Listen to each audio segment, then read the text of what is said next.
Good morning বন্ধুগণ। উঠা পড়ছি তো কিছু সত্যি কথা তোমাদের জানানো দরকার। দু তিন রকমের কথা বলবো চলো। ম্যান্ডি, কালকে সত্যি মায়ের মুখে ম্যান্ডির বয়স সম্বন্ধে নতুন করে জানতে পারলাম। ম্যান্ডির বয়স নাকি 31 বছর 30 বছর। এটা পুরোপুরি ভুল কথা, জানি না ভুলটা কে ছড়াচ্ছে। এবার তোমরা বলবে তুমি তো কারো ভিডিও দেখো না, আর আমরা যারা ভিডিও দেখে দেখে লোককে কাঠি করি দিনের পর দিন, তাদের থেকে তুমি বেশি জানো। তুমি তো 9 মাসে 6 মাসে একদিন দেখো, আর আমরা রোজ দেখে দেখে তার মাঝখান থেকে কথা বাছি, ভুল ধরি, সব ধরে ঠরে তারপরে কাঠি ঢোকাই। তো আমরা বেশি জানি না, তুমি বেশি জানো কেন বলো তো?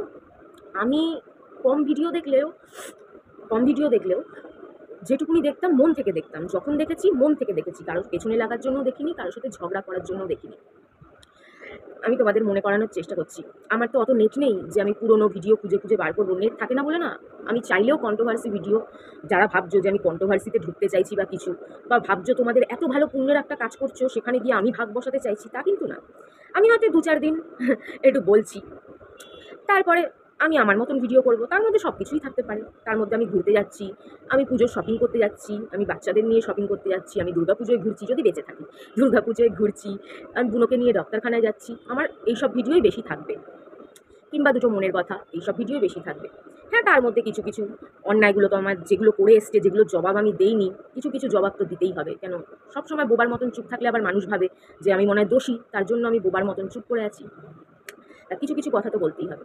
তোমরা একটু ভেবে দেখো, যখন ম্যান্ডি ওই লটারির টিকিট কাটতো, ওই যে যখন অবস্থাটা খুব খারাপ ছিল, যখন নিজেদের ওই শ্বশুর বাড়িতে একসাথে সবাই থাকতো, সবুজ রঙের দেয়াল ছিল, যখন পরপর লটারির টিকিট কাটতো, ওকে সবাই বয়সের কথা জিজ্ঞেস করতো, তোমার বয়স কত, তোমার স্বামীর বয়স কত, তোমার বয়স কত, তোমার স্বামীর বয়স কত। একটু যাও, সেই ভিডিওগুলো তো ডিলিট করেনি নিশ্চয়ই, সেই ভিডিওগুলো আছে। আর আমার মতন নেট নিয়েও তোমাদের প্রবলেম নেই, ভগবানের দয়াতে তোমাদের ঠিকঠাক অবস্থা আছে, ওয়াইফাইও আছে, তো তোমাদের নেট নিয়ে চিন্তা নেই। একটু গিয়ে দেখো যে ওর বয়স তখন বলেছিল, সবাই ওকে বনি, এইবার মারলাম, সবাই ওকে বয়স জিজ্ঞেস করতো, ওর হাজব্যান্ডের বয়স জিজ্ঞেস করতো, এরকম জিজ্ঞেস করতো। তো একদিন ওর বয়স বললো 33 বছর। আজ থেকে 2 বছর আগের কথা, যখন আমি প্রথম চ্যানেল খুলেছিলাম, 2 থেকে 2.5 বছর আগের কথা। তো তখন যদি ও 33 বছর থাকে, তো এখন তোর 35 প্লাস হওয়ার কথা বা 36 হওয়ার কথা। তখনও যে 33 বলেছিল তার কি কোনো ওয়ারেন্টি আছে? দেখো, আমি আবার একজনকে বলতে বলতে আরেকজনকে ধরছি না, কিন্তু কথাটা ওর মুখে শুনলাম, আর যার সম্বন্ধে যার বয়সের কথা বলেছে তার মুখেও তার বয়সটা আমি 2.5 বছর আগে শুনেছিলাম। তার জন্য কথাটা বলছি। আমি আবার একে বলছি ওকে বলছি, ব্যাপারটা সেরকম না। এর নিন্দা করছি, ওর নিন্দা করছি, সেটাও নয়। নিজের কানে শোনা যেটা, সেটাই বলছি। তোমরাও যাও, তোমরা ওই পুরোনো ভিডিও পেয়ে যাবে, আর নাহলে আইডি দেখাতে বলো, তাহলে প্রুফ পেয়ে যাবে। তাই ওর বয়স মোটেও 30 নয়। ওর বয়স যদি 30 হয়, তাহলে তো তোমাদের ঘোড়ামুখীদের থেকেও ছোট হয়ে যাচ্ছে। ও কখনো হয় সেটা? আমি জানি ঘোড়ামুখীও অনেক আগে, 2-2.5 বছর আগে যখন আমার সাথে কথা বলতে তোমাদের সুন্দরী, তখন সে আমাকে তার বয়স বলেছিল 32-33, মানে সব সমবয়সী আর কি এরা। আমি 4-5 বছরের বড়। তো এই হলো ব্যাপার। তার মধ্যে আমার সবাই যে কোন সত্যি বয়সটা বলেছে, কেউ তো আর আইডি দেখিয়ে বলেনি। কি করে জানা যাবে বলো? আমায় বললে, আমি যদি তোমরা কমেন্টে বলো, আমি দেখিয়ে দিতে পারি আমার বয়স কত। আর আমি মুখে বলেছি, আমি জানি তোমরা বিশ্বাস করেছো। তোমরা যতই অন্যকে সাপোর্ট করার জন্য আমাকে মিথ্যেবাদী বলার চেষ্টা করো না কেন, আমি বিশ্বাস করি যে মনের কোনো কোনায় তোমরাও জানো যে মৌমিতা বসাক যদি 100টা কথা বলে, তার মধ্যে মিনিমাম 90টা তো সত্যি হবেই হবে। 10টা হয়তো একটু এদিক ওদিক, বা কোনোটা ভুলে গেছে, ভুল করে ভুল বলে ফেলছে। মানুষের তো ভুল হয়। আমরা কোনো কাজ হয়তো, একটা কাজ হয়তো 10 তারিখে করেছি, কিন্তু অনেকদিন পরে সেই কথাটা আলোচনা করতে গিয়ে হয়তো 10 তারিখের জায়গায় ভুল করে 11 তারিখ বলে ফেললাম, 12 তারিখ বলে ফেললাম, এরকম তো হতে পারে। তো সেগুলো বাদ দিয়ে আর কিছু বাধ্যবাধকতা থাকে, কিছু কথা মন চায় বলতে, কিন্তু সমাজ বলো, অমুক বলো, তমুক বলো, কিছু ব্যাপার থাকে যার জন্য বলতে চেয়েও বলা যায় না। আবার ইউটিউবের কিছু নিয়ম কানুন আছে যার জন্যও বলা যায় না। তো এইসব জিনিসকে বাদ দিলে মোটামুটি আমি সত্যি কথা বলারই চেষ্টা করি। এটা আমার শত্রুরাও অস্বীকার করবে না যদি সত্যি কথা বলে। এই গেল একটা কথা। আর কালকে আমার হয়ে গীতা দি যে ভিডিও করেছেন, তার জন্য তাকে ধন্যবাদ। কিন্তু তার মধ্যে একটু কিছু ভুল ভ্রান্তি আছে, সেটাও আমি ধরিয়ে দিচ্ছি। হতেই পারে, যে বললাম মানুষের ভুল হতেই পারে। যেহেতু আমি সেকেন্ড চ্যানেলের ভিডিও, অনেকেই আমার সাথে ছিল না, অনেকেই আলাদা হয়ে গেছিলো। আমিও নেটের জন্য, নানান রকম প্রবলেমের জন্য কন্ট্রোভার্সিতে জড়াতে চাইতাম না। আমার এইসব ভিডিও ভালো লাগতো না, এর জন্য আমি একটু দূরে সরে গেছিলাম। ওর জন্য আমি অনেক সময় অনেকের ভিডিও দেখে উঠতে পারতাম না, তাই হয়তো তারাও আমার ভিডিও দেখতো না। এরকম নানান রকম কারণ থাকতেই পারে। তো তার জন্য হয়তো জানতো না। 1 বছর পিছলে 1-1.5 বছর আমার জীবনের লাইফস্টাইল অনেক চেঞ্জ হয়ে গেছে। অনেক, অনেক, অনেক। আর উনি যে কথাটা বলে ফেলেছেন যে ৩-৪ জনের সাথে আমার সম্পর্ক ছিল। না ৩-৪ জনের সাথে আমার সম্পর্ক মানে কি? আমার লাইফে কিছু এরকম ঘটনা ঘটেছিল যার জন্য আমার ৩-৪ টে বিয়ে হয়েছিল। এমন না যে আমি ৩-৪ জনের সাথে বিয়ে ছাড়া সম্পর্ক রেখেছি বা আ তারা আমার কাছে নরমাল ছেলে ছিল, আমি কোনো ছেলের সাথে সম্পর্ক রেখেছি। এরকম ব্যাপারটা নয়। তো সেটা একটু বলতে এদিক ওদিক হয়ে গেছে। এরকম ৩-৪ টে বিয়ে তো সিনেমার আর্টিস্ট, রাজনৈতিক লোকদের, সিরিয়ালের অনেক, অনেক, অনেক, অনেক। সবাই আসলে রাজনৈতিক ব্যক্তিত্বদের চেনে, টিভিতে দেখে। সিনেমার লোকদের চেনে, টিভিতে দেখে। সিরিয়ালের হিরোইনদের চেনে, সিরিয়ালের হিরোদের চেনে, টিভিতে জানতে পারে, টিভিতে দেখে। আর আম আদমিদের তো সবাই চেনে না। আম আদমিদের টিভিতে দেখায়ও না। আমাকে কি টিভিতে দেখায়? তোমাদেরকে টিভিতে দেখায়? দেখায় না। তাই ঘরে, ঘরে এরকম আছে। ঘরে, ঘরে যে নেই তা না। ঘরে, ঘরে এরকম অনেক মানুষ খুঁজলেই পাওয়া যাবে। যার নানান রকম বাধ্যবাধকতার কারণে, ডাইভোর্স হয়ে যাওয়ার কারণে, কেউ ধোঁকাধড়ি করার কারণে, একটার জায়গায় দুটো এরকম বিয়ে হয়েছে, কি দুটোর জায়গায় ৩ টে এরকম হয়েছে। কিন্তু যেহেতু আমরা নরমাল মানুষ, আমাদের টিভিতে দেখানো হয় না। আমাদের সম্বন্ধে সবাই এটা খবরটা আমরা জানি না। কিন্তু রাজনৈতিক ব্যক্তিত্বদেরটা, সিনেমার হিরোইনদেরটা, সিরিয়ালের লোকেদেরটা, এদেরটা আমরা জানতে পারি মিডিয়ার থ্রুতে। যেহেতু তারা বড় মানুষ। তাই এটা কোনো এমন কোনো কাজ হয়ে যায়নি যেটা আমি ছাড়া দুনিয়ায় আমিই ১ম পৃথিবীতে করলাম। কোটি, কোটি লক্ষ, লক্ষ মানুষে করে বসে আছে। আর আমার করার আমি তো বলব যেগুলো আমরা টিভিতে দেখি তাদের ২-৩ টে বিয়ে করার আমার করার মধ্যে আকাশ পাতাল তফাৎ। তাদের কাছে পয়সা আছে, তারা নিজেদের পায়ে দাঁড়ানো, তারা সিনেমা করে। কেউ রাজনৈতিক ব্যক্তিত্ব, কেউ সিরিয়ালের হিরোইন। তাদের পায়ের তলার মাটি মজবুত, তাদের দরকারই পড়ে না বিয়ে করার। তারা নিজেরা ভালো, ভালো কামাচ্ছে, তাদের মাথার ছাদের দরকার পড়ে না। তারপরেও তারা করেছে। আর আমার ব্যাপারটা, আমার পুরো ফুটো কলসি, হাতে একটা পয়সা ছিল না, মাথার উপরে ছাদ ছিল না। এরকম তা আমার অবস্থা আর তাদের অবস্থার মধ্যে আকাশ পাতাল তফাৎ। আমি সেই পরিস্থিতিতে গিয়ে আমার দ্বারা এটা হয়েছে। আমি কোনো অন্যদের মতন শখে করিনি যে আমার পয়সা আছে, গাড়ি আছে, বাড়ি আছে। তারপরেও আমার দরকারের জন্য, শারীরিক দরকারের জন্য আমি করে বেড়াচ্ছি। সেটা মোটেও নয়। আর হোটেলে যাওয়া, হোটেলে তো আমি যাত্রার সাথে যাইনি। আমার যে ৩-৪ টে সম্পর্ক যেটা নিয়ে আমি এত কথা শুনেছি, এত বদনাম হয়েছি, সেই ৩-৪ টে সম্পর্ক ৩-৪ টে বর যে আমাকে বলা হতো, দ্রৌপদী পর্যন্ত এরা আমাকে বলেছে। দ্রৌপদী অ্যাকচুয়ালি ৫ টা বিয়ে হলেও তিনি সতী নারী। সেটা আমরা সবাই জানি। বলা হয়েছে। তো তার মধ্যে তো রাজীবও পড়ে।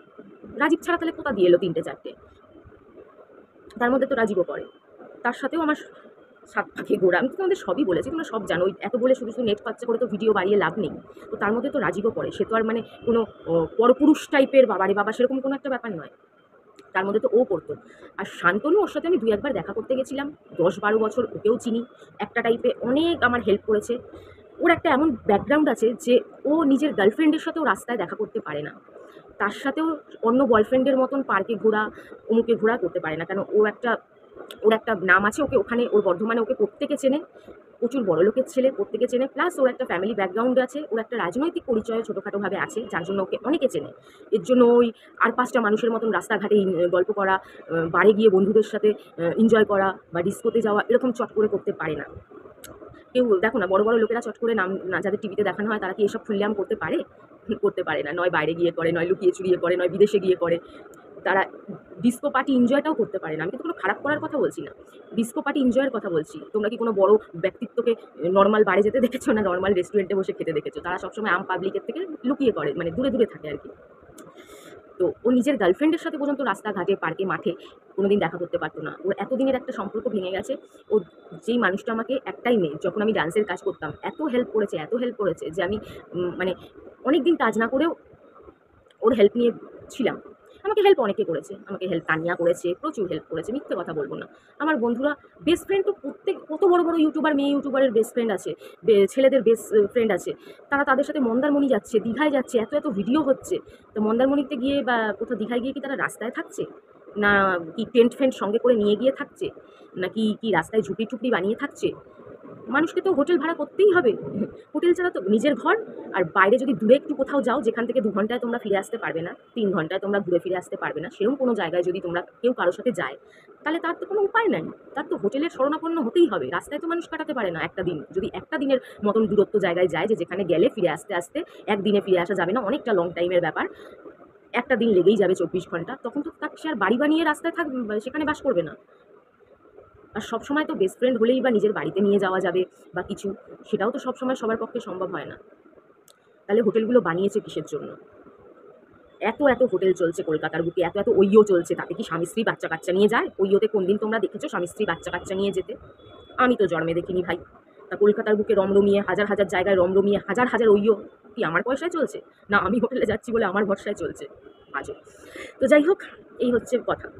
আর আরেকটু যেটা একটু প্রবলেম হচ্ছে, না আজব ব্যাপার গীতাদিকে বলছি না, আমি যারা এতদিন বলে এসছে তাদের বলছি। আর আরেকটা জিনিস, কেয়া আর আমার মধ্যে আকাশ পাতাল তফাৎ। কেয়া যেটা করতে পেরেছে আমি ওটা এই জন্মে তো করতে পারবো না, পরের জন্মের কথা আমি গ্যারেন্টি দিয়ে বলতে পারি না। আমি কুকুর হবো, বিড়াল হবো, কি হবো না হবো কিছুই হবো না, তাই আমি বলবো না। কেন শাড়ির উপরে ব্রা পরে আমি জীবনে কোনোদিন ভিডিও করেছি বলে আমি জানি না, তোমরাও জানো কিনা আমি জানি না।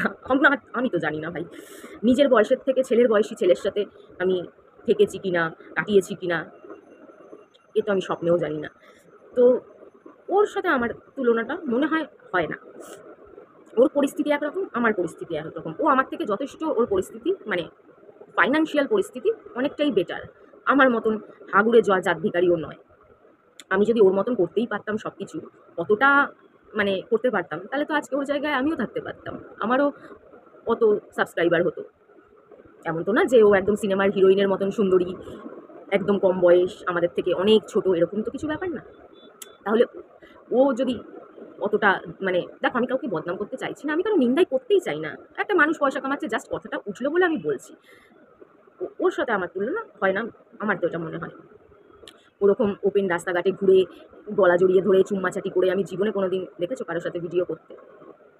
আমি কোনোদিন ঘরের মধ্যে একটু অজিতের সাথে মজা করি, একটু টানা হিচ্ছা করি, আয় রে ভিডিও কর রে, এরকম করি। কিন্তু এরকম রাস্তাঘাটে ঘুরে ঘুরে চুম্মাচাটি দিয়ে, রেস্টুরেন্টে খেতে খেতে চুম্মাচাটি দিয়ে তো যাই হোক, অনেক বড় হয়ে গেল ভিডিওটা। আমি তো আবার গরিব মানুষ, বেশি বড় ভিডিও একবারে সেন্ড করা যাইব না। আর রুনার বাবা এখন ফোন রেখেও যায়নি যে ওয়াইফাই দিয়া টানুম, তাই এটা এইটুকুনি। তারপরে এখনো অনেক অনেক কথা বলা বাকি আছে, আবার পরে। চলো, সবাই ভালো থেকো, সুস্থ থেকো, লাভ ইউ অল। মানুষ একটু মনুষ্যত্ব রাখা দরকার, আমার মনে হয় রাখা দরকার। মানুষ তো অ্যাকচুয়ালি ভগবান তো মানুষ বানিয়ে পাঠিয়েছে, জন্তু জানোয়ার বানিয়ে পাঠায়নি। আর জন্তু জানোয়ারের মধ্যেও যথেষ্ট আজকাল বাঘঠাগের ব্যাপার আলাদা, পেটের দায়ে যার যেটা চরিত্র, পেটের দায়ে মানুষকে, কিন্তু বিনা কারণে আমি যতটা জানি, যেগুলো বইতে পড়তাম যে বাঘের সিংহর নাকি খিদে না পেলে বিনা কারণে তারাও ক্ষতি করে না মানুষের, আবার ভয় পেলে ক্ষতি করে বসে অনেক সময়। বিনা কারণে পশুরাও ক্ষতি করে না। তো মানুষকে একটু ন্যূনতম মনুষ্যত্ব দাবি তো করতেই পারি, তাই না? চলো টাটা। বাবা, আজকে আমার একটা ভিডিও পোস্ট করতেই জীবন বেরিয়ে যাবে।